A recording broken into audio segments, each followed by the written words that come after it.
오늘 본문 말씀이 누가복음 2장 11절 오늘 다윗의 동네에 너희를 위하여 구주가 나셨으니 곧 그리스도 주시니라.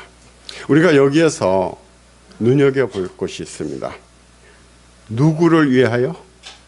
누구를 위하여? 너희를 위하여.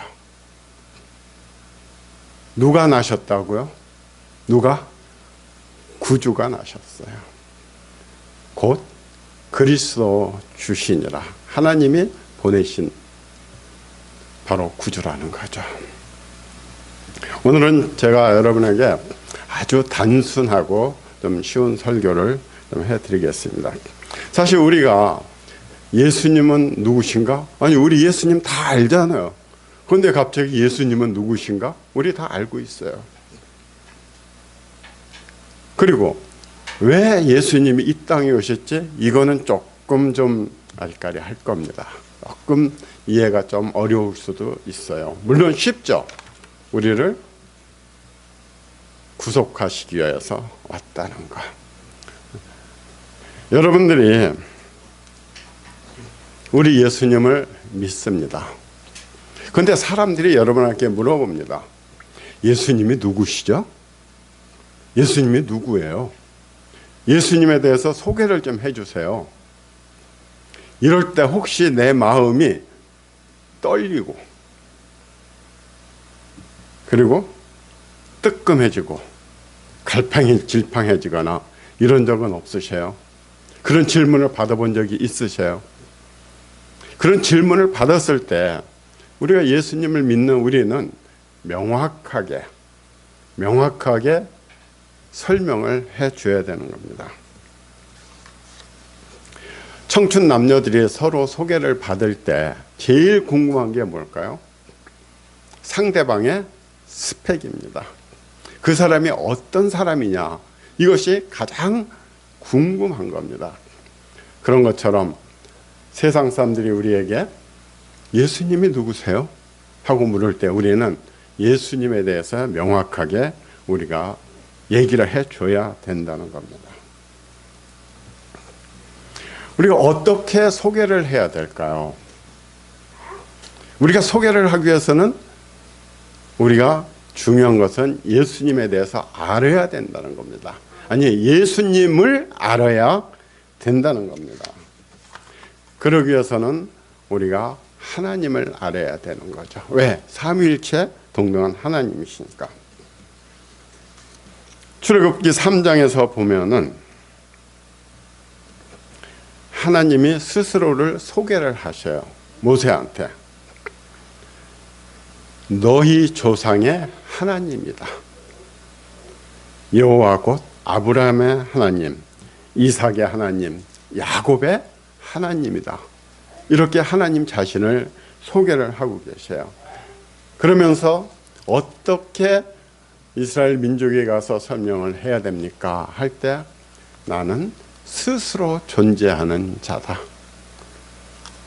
태초부터 스스로 존재하시는 분, 그분이 바로 하나님이시라는 거죠.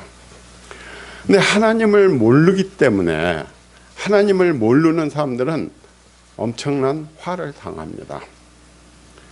모세가 그 이스라엘 백성을 이끌어내기 위해서 바로왕에게 가죠.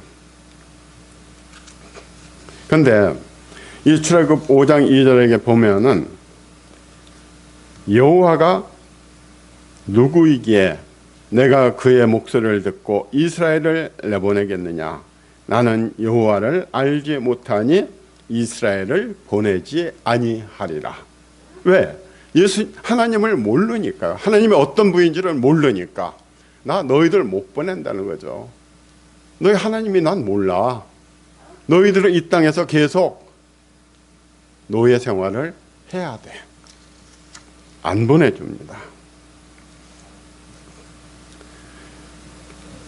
사실 우리는 하나님의 지음을 받은 피조물입니다. 우리 피조물들이 하나님에 대해서 안다고요? 하나님에 대해서 우리가 어떻게 제대로 알아요? 전능하신 그 창조주 하나님을. 이거는 바로 우리가 쓰고 있는 휴대폰이나 아니면 저 컴퓨터들이 야, 우리 만든 인간에 대해서 한번 탐구를 해보자. 인간이 뭐야? 하고서 고민하는 거나 사실 마찬가지입니다. 그런데도 하나님은 우리가 하나님을 알기를 원하셨습니다.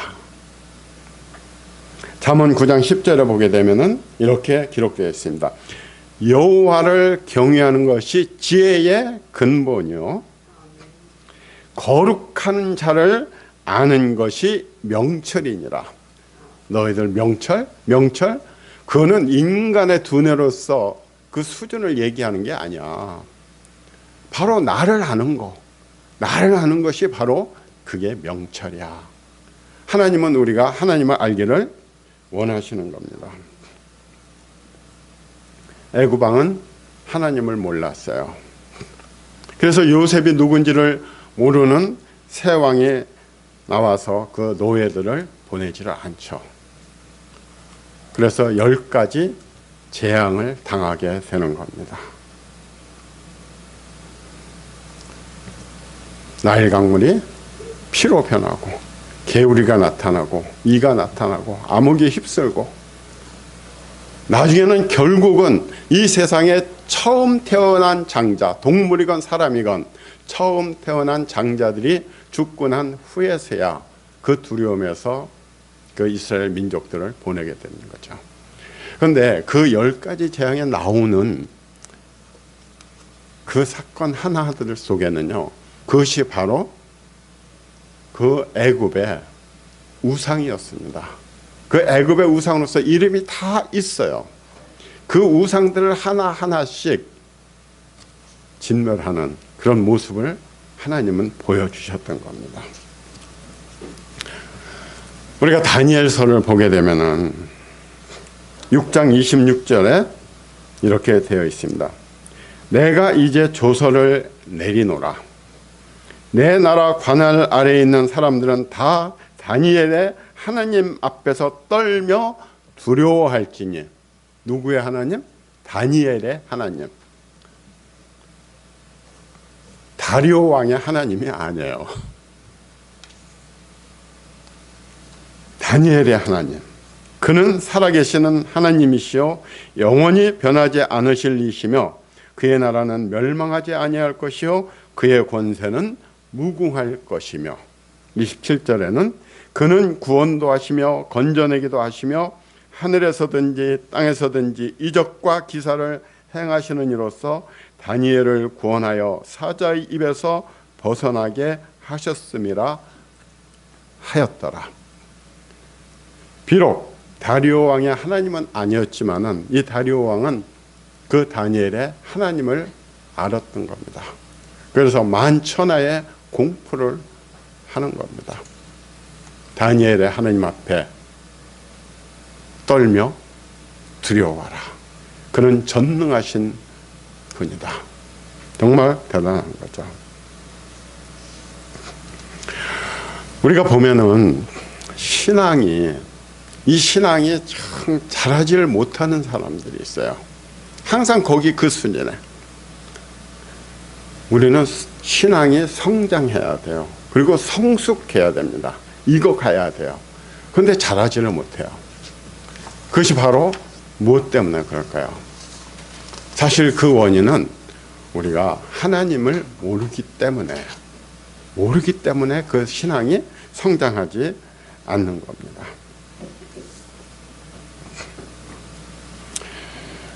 욥을 보면은 하나님을 확실히 알았기 때문에 그 온갖 고통 속에서도 그 고난 속에서도 하나님을 떠나지를 않아요. 항상 하나님을 찬양합니다. 예수님의 12제자를 보세요. 예수님을 직접 봤잖아요. 하나님이 어떠신 분이라는 걸, 예수님이 어떠신 분이라는 것을 알으니까 나는 십자가에 바로 죽는 것도 나한테 과분하다. 나를 십자가에 거꾸로 매달아 죽게 하라. 베드로는 그렇게 순교했다죠. 그 제자들이 다 순교를 했습니다. 왜? 예수님을 알으니까. 우리가 예수님을 정확하게 모르면요, 우리의 신앙이 성장하기가 굉장히 어렵습니다. 그래서 우리는 하나님을, 예수님을 정확하게 우리가 알고 있어야 되는 겁니다. 자, 그러면 예수님은 누구시냐 이거죠. 예수님은 누구세요? 자, 여러분들 생각해 보세요. 예수님 누구세요? 누가 나한테 질문을 했어요. 내가 어떻게 대답을 할 겁니까? 예수님이 누구세요? 물론 예수님에 대해서 우리가 표현할 수 있는 것은 성경 66권을 가지고서도 사실 부족합니다. 그 전능하신 하나님을 우리가 무슨 수로 묘사를 하고 표현을 할 수 있어요. 그러나 오늘은 아주 몇 가지만 가지고 그 하나님을 우리가 생각해 보는 시간을 갖게 되는 겁니다. 예수님이 누구세요? 예수님은 태초부터 존재하시는 분이에요. 창조에 참여하셨던 분이 바로 예수님이었던 겁니다. 예수님이 중간에 갑자기 오신 분이 아니에요. 이 우주 창조에 처음부터 관여하셨던 분이라는 거죠. 우리가 삼위일체 얘기를 합니다. 자, 삼위일체가 뭘까요? 삼위일체가 뭡니까 하면 정말 설명하기가 막막할 겁니다. 어떻게 설명을 해야 좋을지 몰라요. 저도 이 삼위일체 때문에 상당 기간 엄청나게 고민을 했습니다. 도대체 삼위일체가 뭐야? 삼인데 하나야? 이게 이해가 안 되는 겁니다. 이 삼위일체라는 것은요, 우리가 하나님을 진짜 뭐 삼위일체나 뭐다 해서 단정 지을 수가 없어요. 그런데 하나님에 대해서 우리가 연구하다가 서기 325년 니케아 회의에서 우리 하나님은 삼위일체로 하자 하고 단정을 지은 겁니다.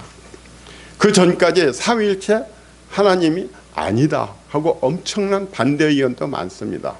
그것을 다 물리치고 그렇게 정했어요. 물론 거기에 동의하지 않는 사람도 많죠.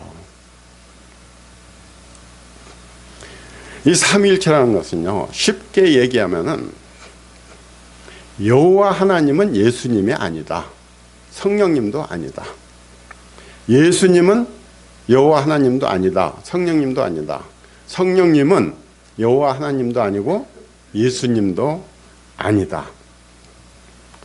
그러나 여호와 하나님도 하나님이요, 예수님도 하나님이요, 성령님도 하나님이라는 이런 의미를 갖고 있는 것이 삼위일체라는 겁니다.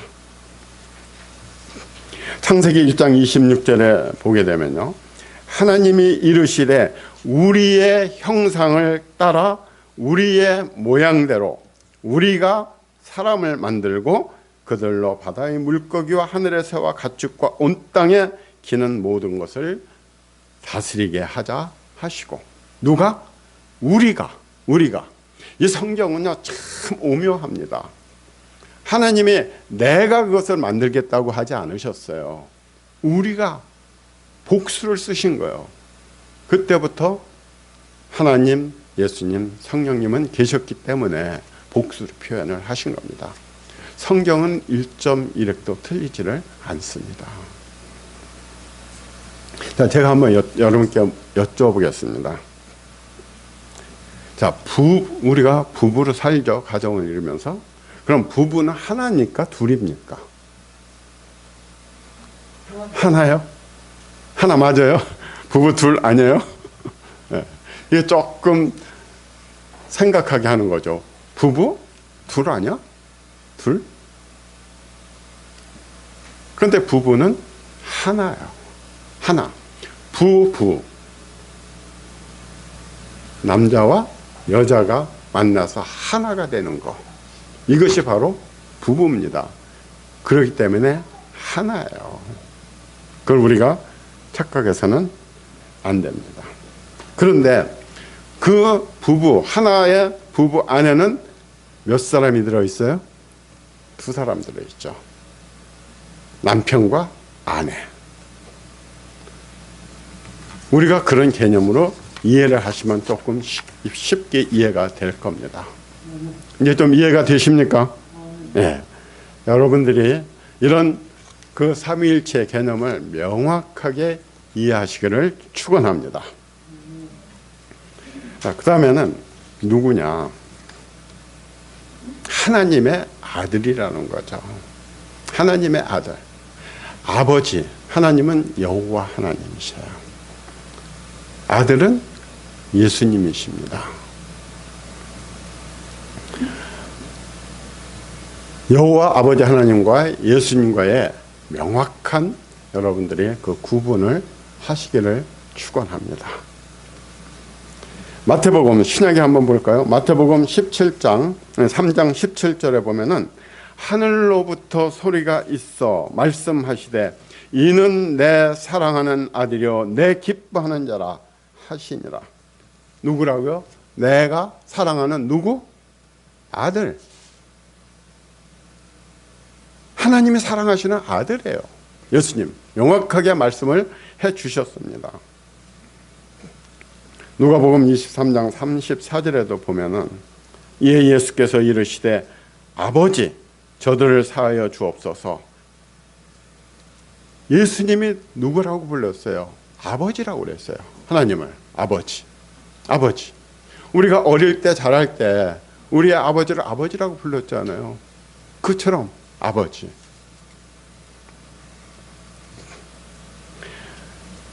우리가 마태복음 6장 9절에는 우리의 유명한 주기도문이 나옵니다. 거기에도 뭐라고 되어 있어요? 하늘에 계신 우리 아버지여 이름이 거룩함을 받으시오며 이름이 거룩히 여김을 받으시오며. 하늘에 계신 우리의 아버지. 예수님은 여호와 하나님을 아버지라고 불렀던 겁니다. 어때요?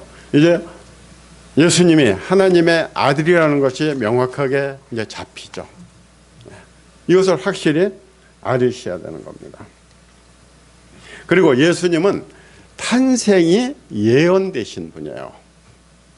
하나님은 예수님을 보낸다는 것을 구약 그 옛날부터 유대 민족에게 예시를 해 주셨어요. 내가 너희들의 구세주 메시아를 너희들에게 보내겠다. 구약의 예언을 한번 볼까요? 뭐 예언 엄청 많아요. 구약 신약에도. 그 중에 한 구절을 보면은 이사야 7장 14절에 이렇게 되어 있습니다. 그러므로 주께서 친히 징조로 너희에게 주실 것이라. 보라 처녀가 잉태하여 아들을 낳을 것이요 그 이름을 임마누엘이라 하리라. 처녀가 잉태하여서 아들을 낳을 거라고 하나님이 그 옛날에 예언을 해 주셨어요. 뭐 우리 뭐 예언하는 사람들 많다고 그러죠. 그러나 그건 다 불확실한 예언이에요. 인간이 하는 예언이에요. 그러나 하나님의 예언은 한치의 오차도 없이 이루어지는 겁니다. 내가 처녀에게 내가 아들을 하나 주겠다. 바로 예수 그리스도를 너희들에게 보내겠다는 거죠.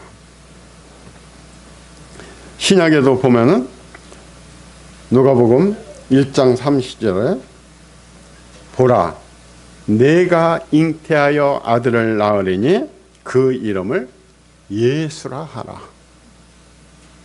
내가 잉태해서 아들을 낳을 거야. 그 이름을 예수라고 해. 내가 보낸 그리스도 주야, 구주야. 우리가 성경 누가복음 1장 한번 26절을 한번 찾아봅시다.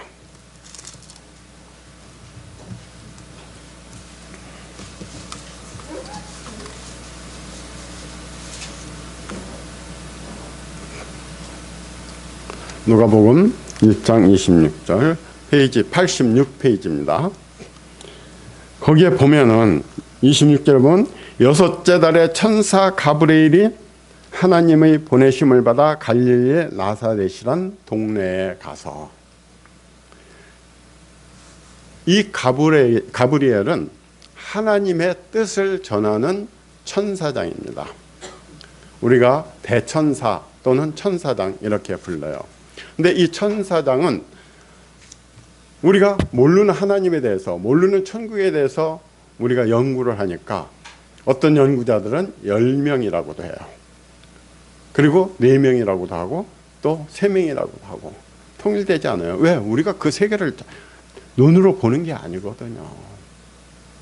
근데 가브리엘은 이 소식을 전하는 천사장이에요.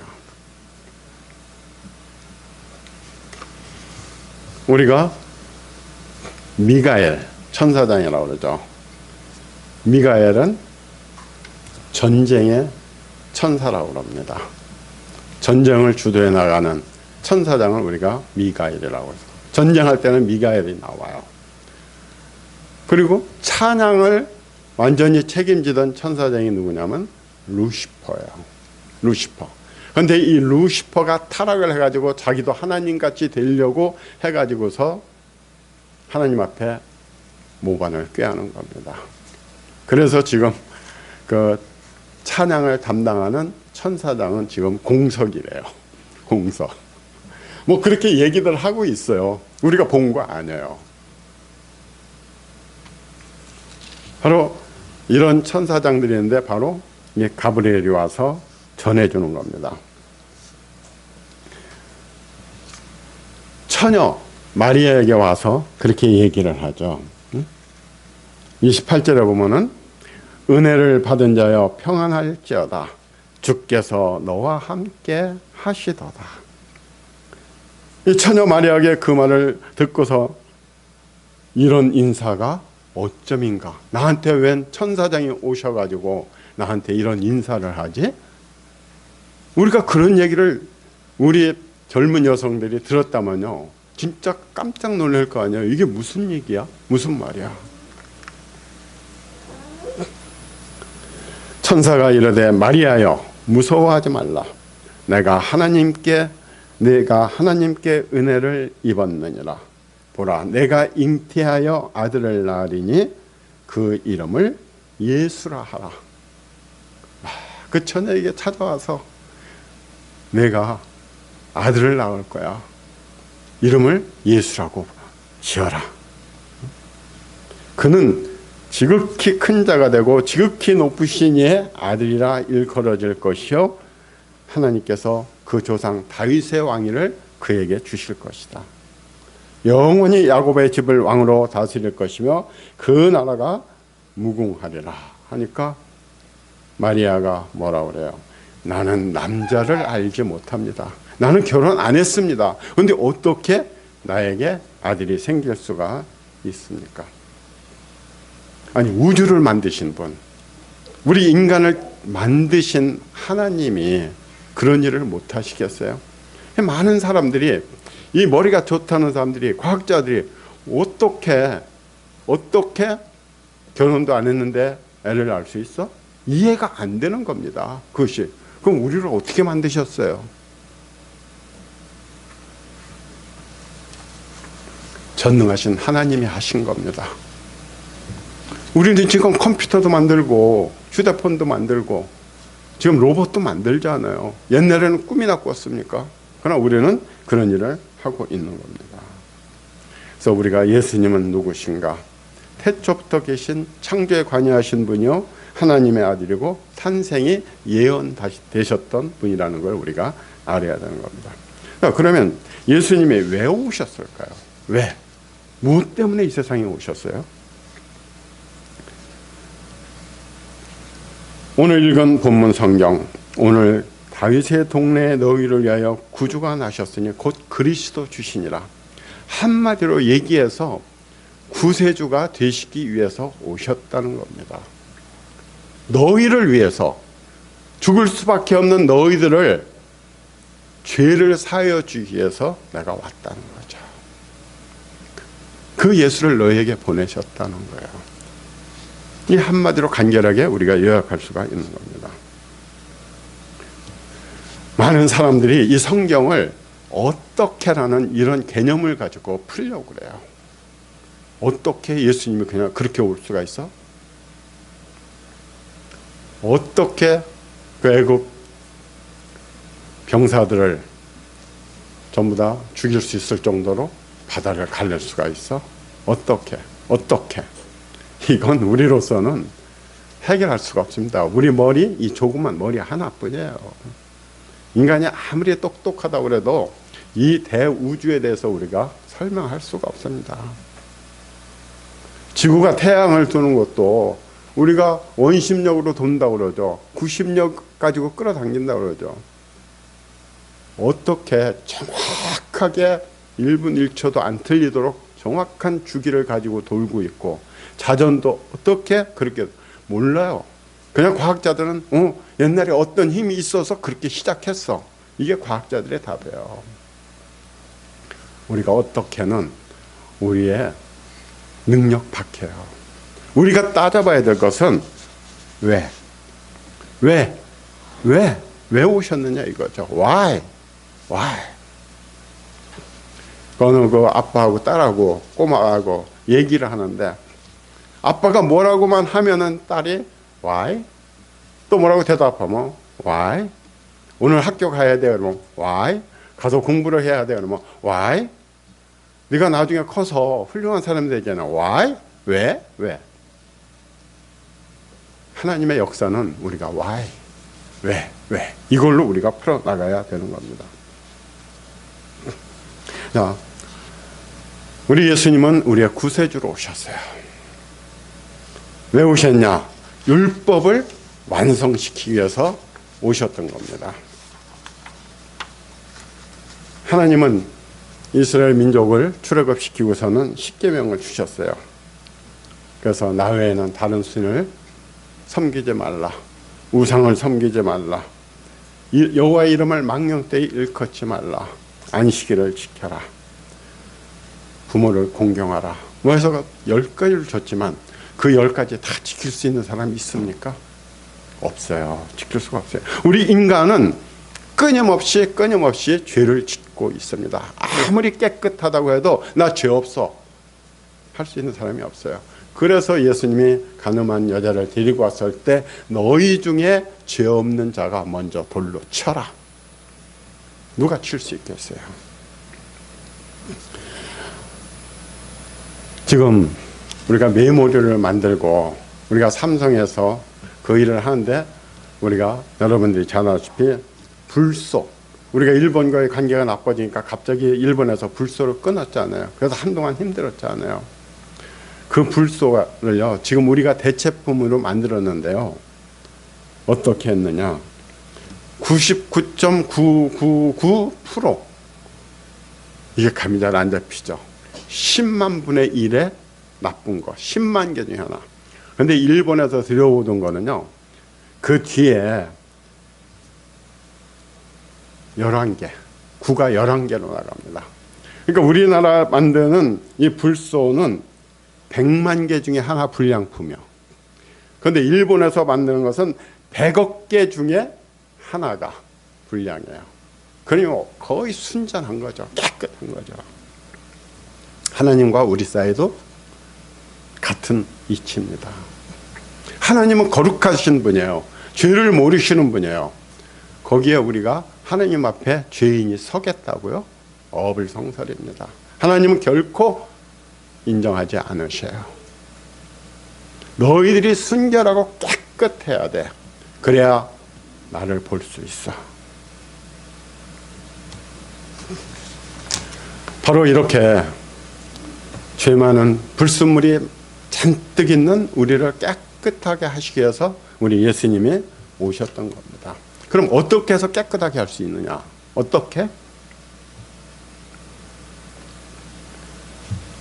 우리가 그 찬송 303장에 보면은 날 위하여 십자가에 중한 고통 받으사 대신 죽은 주 예수의 놀라우신 은혜여.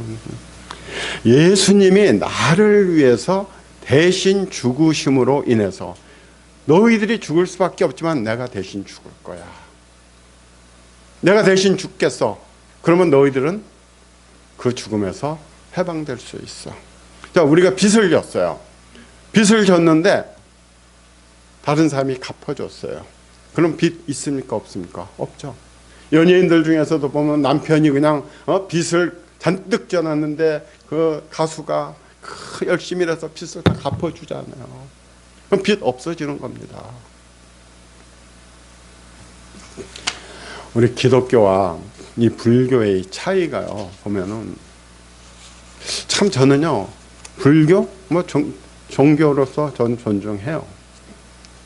그 사람들이 열심히 그 진리를 찾아가는 거 저는 잘한다고 생각해요. 그런데 안타까워요. 왜? 그 사람들이 잡고 있는 방향은 잘못된 겁니다. 방향이 잘못됐어요. 불교는 뭐를 깨달아요? 없을무. 이 세상에 아무것도 없다. 우리가 보이는 거 아무것도 아니다. 아무것도 아니야. 빌공짜야. 없을무자야. 기독교는요, 있을 유자를 깨닫는 겁니다. 하나님이 계시다는 거, 이 세상 만물이 다 존재한다는 거, 이거를 깨닫는 것이 바로 기독교입니다. 그래서 기독교는요, 그냥 하나님이 주시는 거 받으면 돼요. 그런데 불교는 찾아가야 돼요. 내가 매일 아침 일어나서 독경해가면서 내가 그걸 찾아가야 돼요. 불교는 굉장히 어려워요. 뭐 마하바냐 바라 밀다 심경 뭐 하면서 외우는 거 무슨 말인지 아실 수 있어요? 그러나 우리 기독교는 얼마나 성경에 쉽게 되어 있습니까? 물론 성경 안에 그 안에 들어가면요, 엄청난 진리가 그 안에 감춰져 있는 거, 그거는 우리가 또 따로 찾아야 될 일입니다.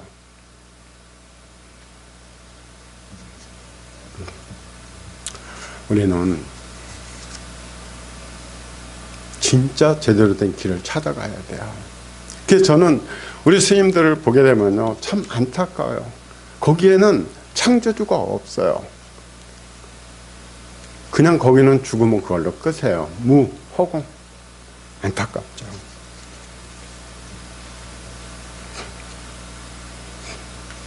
우리는 구원받아서 천국에 가야 합니다. 지옥의 고통은 대단하다고 그래요. 물론 우리가 가보지 않았어요. 그러나 죽어서 가서 보고 온 사람들의 감정은 우리가 많이 보죠. 거기 자살도 못해요. 그 고통을 견디지를 못해요. 그러나 천국은 어떻습니까? 영광의 빛이 있고 너무너무 아름답고 행복하고, 우리는 거길 가야 돼요. 반드시 천국에 가야 됩니다. 우리가 집도 어떻습니까? 더 좋은 집으로 가려고 그러잖아요. 내 집을 갖고 싶어 하잖아요. 우리가 여기서 갖고 있는 집은 잠시 머무는 것뿐이에요. 나그네 길이에요. 그러나 천국에는 영원한 내 집이 있는 겁니다. 그 영원한 천국에 있는 내 집에 반드시 들어가시기를 축원합니다. 근데 거기 가는 게 불가능해요. 왜? 죄 때문에. 죄가 있기 때문에. 그래서 우리는 죄를 없애야 돼요. 인간의 힘으로는 이게 불가능합니다. 죽었다가 살아난 사람들의 얘기를 들어보면 가서 예수님을 만난대요. 예수님을 만나면요, 그 앞에 나도 모르는 내 속에 있는 죄들이 산더미처럼 쌓인다는 겁니다. 그 시커먼 죄들이, 평생에 지었던 죄들이. 그러면 예수님이 그 손으로 어루만 주시면 죄가 다 사그라지고 흔적만 남는데요. 그래서 예수님은 우리의 구세주로 오신 겁니다. 우리가 죄를 용서받을 수 있는 길은 예수님밖에 없어요. 예수님밖에. 이걸 우리가 알고서 전해야 되는 겁니다. 심판의 때는 하나님이 결정하셔요. 그러나 심판하시는 분은 바로 예수님이라는 겁니다. 그걸 아셔야 돼요. 심판의 때는 하나님. 여러분들 하늘 나팔 소리라는 거 한번 들어보셨어요? 한번 유튜브 들어가서 보셔요. 나팔 소리, 하늘. 하늘에서 웅장한 나팔 소리가 울려나오는데 이게 어디서 들리는지는 몰라요. 세계 곳곳에서 막 나옵니다. 설명할 수가 없어요. 불가사예요. 그런데 찬송가에 보게 되면은 우리가 뭐라고 돼 있어요? 찬송가 180장에 보면은 하나님의 나팔 소리 천지 진동할 때에, 심판 때는 하나님이 뭘 부냐? 나팔을 부신다는 거예요. 나팔을. 저는 그 소리가 아닐까 싶어요. 그래서 하나님은 벌써 인간을, 이제는 더 이상 인간들 꼴 보기 싫어. 너무너무 죄악이 많아. 나 저 못 보겠어. 하고서 심판을 자꾸 하시려는 거예요. 그런데 예수님이 자꾸 아버지 잠깐만, 아버지 조금만 더 참아주세요. 베드로후서 3장에 보세요. 도끼가 너희 발등에 다다랐다는 거예요. 이르렀다는 거예요. 찍히기 때라는 거예요. 심판할 때라는 거죠. 그런데도 하나님은 조금 더 참으셔서 너희들을 회개하기를 기다리는데, 인간들은 뭐라고 그래요? 심판이 어딨느냐, 하나님을 조롱한다는 거예요. 명확하게 써 있어요. 그렇게 너희들을 봐줬더니 오히려 너희들이 나를 조롱한다는 거죠. 예수님 외에는 구원받을 길이 없어요. 우리가 성경 사도행전 4장 12절에 보면요, 다른 이로서는 구원을 받을 수 없나니 친히 사람 중에 구원을 받을 만한 다른 이름을 우리에게 주신 일이 없음이라. 너희들 구할 수 있는 다른 이름 너한테 준 적이 없어. 너희들은 오직 예수만을 통해서 올 수 있는 거야. 뭐 다른 신에게도 구원이 있다고요? 어린 반푼어치도 없는 소리예요. 예수님밖에 없어요. 우리는 그 예수님을 명확하게 알아야. 그러니 우리가 예수님 오신 것을 환영해야 되죠. 자, 우리 예수님이 오셨어요. 뭐 언제 태어난지 정확히 모릅니다. 때도 연도 날짜도 몰라요. 그러나 우리가 날짜를 정해서 축하하죠. 하나님은 우리에게 예수님을 선물로 주셨어요. 찬송가 410장에도 보면은 하나님 선물일세. 하나님 선물일세. 선물로 주셨어요. 자, 우리가 어떤 선물을 받았을 때 가장 기뻤을까요? 각자 선물을 받아보셨을 거예요. 어릴 때도 그렇고 또 나이 들어서도 받았고.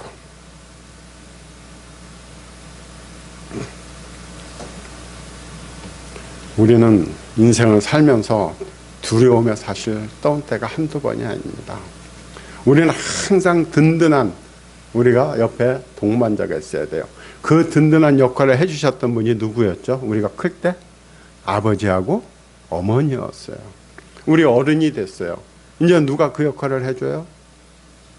하나님이, 예수님이, 성령님이 해주시는 거예요. 이 시골에 가면요, 저희는 시골에 살아있잖아요. 화장실 가기가 제일 겁납니다, 밤에. 왜? 따로 떨어져 있으니까. 그럼 꼭 누구를 데리고 가는 줄 아세요?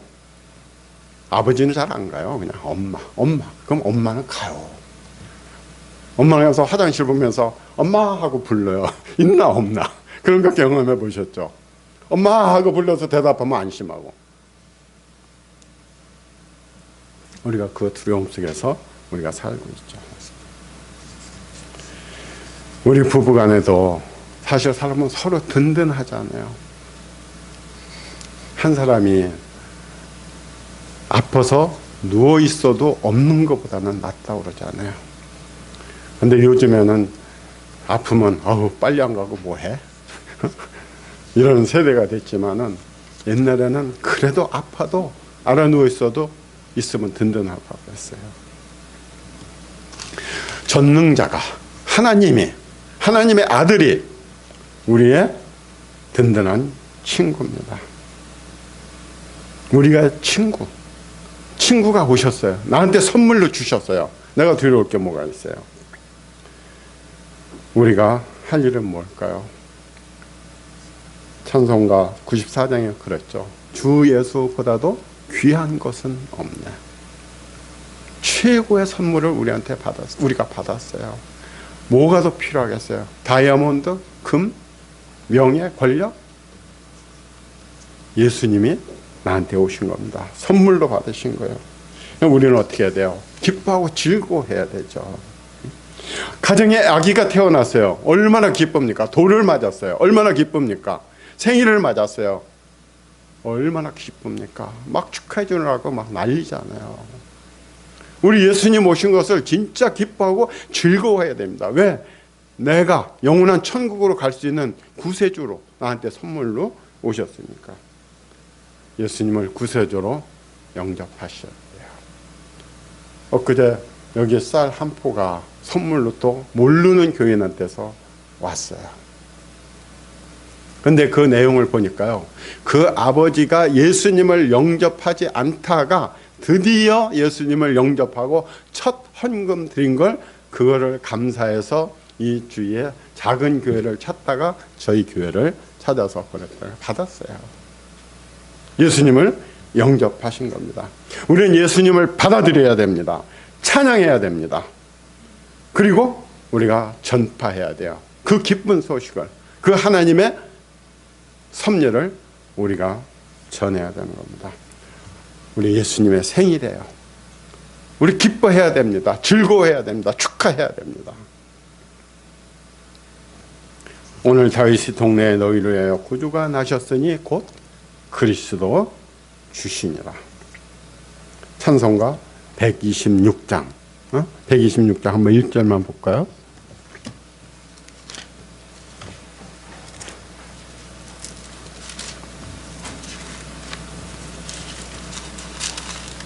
찬송가 126장 천사 찬송하기를 거룩하신 구주께 영광 돌려 보내세. 구주 오늘 나셨네. 크고 작은 나라들 기뻐 화답하여라. 영광 받을 왕의 왕 베들레헴 나신 주. 영광 받을 왕의 왕 베들레헴에 나신 주. 2절에 보면 높이 높이 찬양하라. 왕께 찬양하라는 겁니다. 우리 예수님 오신 것을 진심으로 우리 기쁜 마음으로 환영하고 축하하고 우리 즐거워합시다. 우리 다 함께 우리 한번 큰 소리로 우리 한번 외쳐봅시다. 예수님 탄생을 축하합니다. 크게 보세요. 시작. 예수님 탄생을 축하합니다. 예수님 사랑해요. 다시 크게요. 예수님 사랑해요. 예. 기도하겠습니다.